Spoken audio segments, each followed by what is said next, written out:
شوف انت اقدر بدر أحلف والله عليه، بس والله. يعني متاثر بالموضوع يعني. لا جد والله العظيم بدر، دقيقة انا يمكن اخذت عندي يمكن 20 دقيقة كذا وطلعت من بث المصقوع هذه ورحت عنده.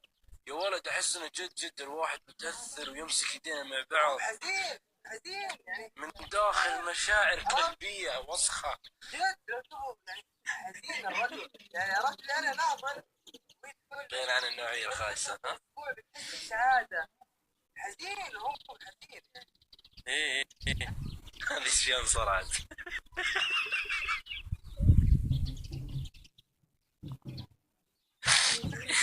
الله يلعنكم يا حيوانات. ايه ترى والله ما ادري. ليتني جبت اسمه عشان اذكر ذي. بس انه هو من المشاهير. ارفع البرقع تهوي ترى عادي، ما عليه، ما حرمت عنه. والله